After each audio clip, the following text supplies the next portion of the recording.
Foot का विराजमान है और अर्घा 100 फुट गहराई लिए हुए है और वहाँ पर एक गंगा के जल का स्रोत इस प्रकार से गिरता है कि वो उनके सर पर 24 घंटे गिरता रहा है। इस प्रकार की छवि रही बोल्डर पत्थर पट्टियों से ढक दिया। इसके लिए खुदाई करने की भी आवश्यकता पड़ सकती है। खुदाई करना बहुत ही लाजमी है, क्योंकि बिना खुदाई किए ऊपर से जीपीआर सिस्टम इनका काम ही नहीं किया। ज्ञानवापी से जुड़े मूल मुकदमे में आज का दिन बेहद अहम है, क्योंकि आज मूल मुकदमे से जुड़े कुछ मसलों पर फैसला आने वाला है, ऑर्डर आने वाला है। हमारे साथ वाद मित्र विजय शंकर रस्तोगी जी हैं। सर, मूल मुकदमा चल रहा है 1991 से चल रहा है। किन बिंदुओं को लेकर आज वाराणसी की सिविल जज सीनियर डिवीजन फास्ट ट्रैक की जो कोर्ट है वो अपना ऑर्डर देने वाली है? आज सिविल जज senior division fast track court मेरे प्रार्थना पत्र जो एएसआई को एडिशनल सर्वे ज्ञानवापी परिसर का कराने के लिए निवेदन किया गया है, उस पर दोनों पक्षों के बहस के उपरांत आज फैसला देना है और माननीय न्यायालय के द्वारा उन्हीं बिंदुओं पर आज फैसला अपना दिया जाएगा। एडिशनल सर्वे की आप जब बात करते हैं तो कौन सी वो जगह है जहां पर पिछली बार सर्वे नहीं हुआ था और इस बार आप मांग कर रहे हैं? क्योंकि जिस एडिशनल सर्वे में चूंकि एडिशनल सर्वे की बात होगी तो वजूखाना भी आएगा, लेकिन सवाल इस बात का है कि वजूखाने को लेकर सुप्रीम कोर्ट की ओर से एक निर्देश जारी किया गया है कि वजूखाना प्रिजर्व रखा जाएगा, सील किया जाएगा। देखिए, वजूखाना माननीय उच्चतम न्यायालय के आदेश से सील नहीं है। माननीय उच्चतम न्यायालय ने केवल डीएम वाराणसी को यह आदेश दिया था कि वह स्थान सुरक्षित रखा जाए, तो सुरक्षा प्रदान करें। वो किसी तरह का उसमें तब्दीली बदलाव कोई व्यक्ति अनधिकृत रूप से पहुंच करके उसमें न कर सके, इसलिए उसको सुरक्षित रखना उस आदेश के तहत उत्तम कार्य है। लेकिन इस कार्य के एवज में यह कह दिया जाए कि वजूखाना सील है, कोई भी व्यक्ति उसमें नहीं जा सकता, और एएसआई जैसा राष्ट्रीय सर्वेक्षण करने वाला टीम उसमें नहीं जाएगा, ऐसा नहीं हो सकता। क्योंकि एएसआई जो जाएगी टीम वह उसमें कोई तब्दीली नहीं करेगी, उसके नेचर को ऑब्जर्व करेगी, फोटो खींचेगी, वीडियोग्राफी करेगी और अपना जीपीआर सिस्टम लगा करके नीचे यह देखेगी कि उसके नीचे है क्या। मतलब सुप्रीम कोर्ट का जो ऑर्डर है उससे कोई ये बाढ़ नहीं है? सुप्रीम कोर्ट के आदेश के से यह कार्य बाधित नहीं है।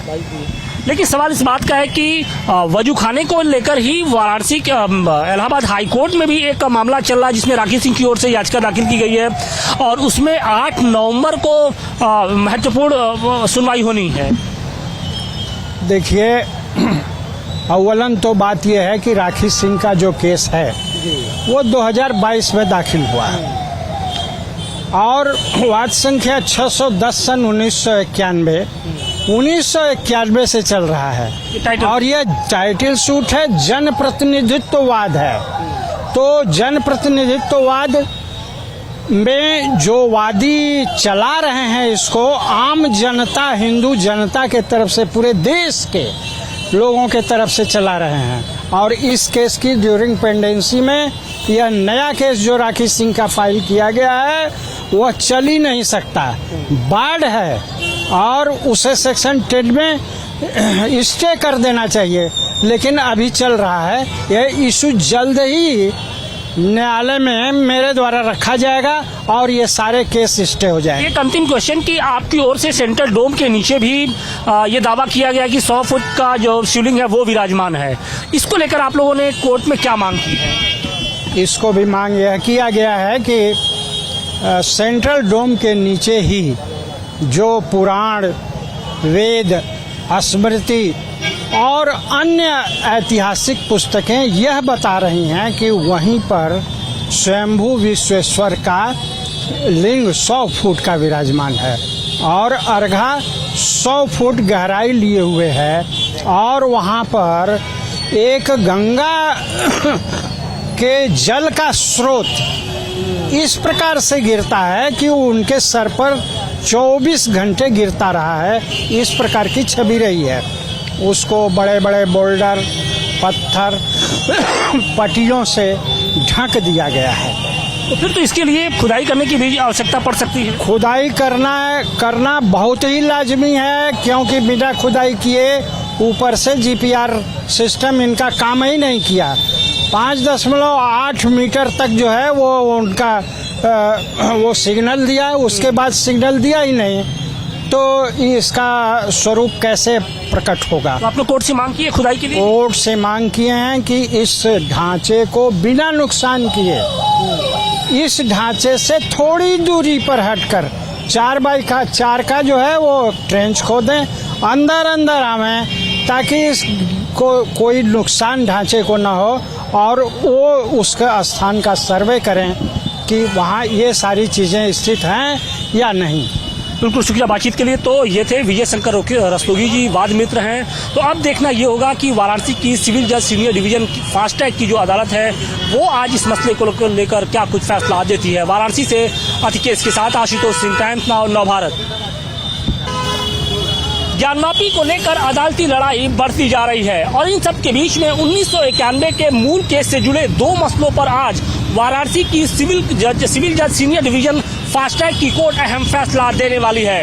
इस फैसले में ये साफ हो जाएगा कि क्या जो वजूखाना है वहां पर एएसआई सर्वे होगा या नहीं होगा, और इसके साथ ही ज्ञानवापी का जो सेंट्रल डोम है यानी मुख्य गुंबद है उसके नीचे कोर्ट खुदाई का आदेश देता है या नहीं देता है। क्योंकि जो हिंदू पक्ष है वो लगातार ये मांग कर रहा है कि वजूखाने के साथ साथ सेंट्रल डोम के नीचे खुदाई करने की इजाजत दी जाए, ताकि ये स्पष्ट हो पाए कि वहां पर शिवलिंग है या नहीं है। 1991 में ही वाराणसी के रहने वाले 3 लोगों की ओर से एक याचिका दाखिल की गई थी और इस केस को लेकर लगभग 2 दशक से लगातार सुनवाई चल रही है। और इन सब के बीच में अब जो आज का दिन है वो बेहद अहम है कि वाराणसी की सिविल जज सीनियर डिवीजन की जो फास्ट ट्रैक की अदालत है वो क्या कुछ फैसला देती है। क्योंकि इसके पहले वाराणसी ज्ञानवापी परिसर के अंदर न सिर्फ कोर्ट कमिश्नर की कार्रवाई हुई थी बल्कि एएसआई सर्वे भी हुआ था, लेकिन जो एएसआई सर्वे हुआ था वो वजूखाने का नहीं हो पाया था, क्योंकि वजूखाने को लेकर सुप्रीम कोर्ट की ओर से उस पूरे एरिया को सील करने की बात कही गई थी, सील करने का निर्देश दिया गया था। लिहाजा वजूखाने का जो एरिया है वहां पर एएसआई सर्वे नहीं हो पाया था। तो ऐसे में हिंदू पक्ष का ये कहना है कि जो एएसआई पूर्व में हुआ है वो आधा अधूरा है, और ऐसे में जो ज्ञानवापी की सच्चाई है जब तक पूरे परिसर का नहीं हो जाता है तब तक उसकी सच्चाई निकल कर नहीं आ पाएगी।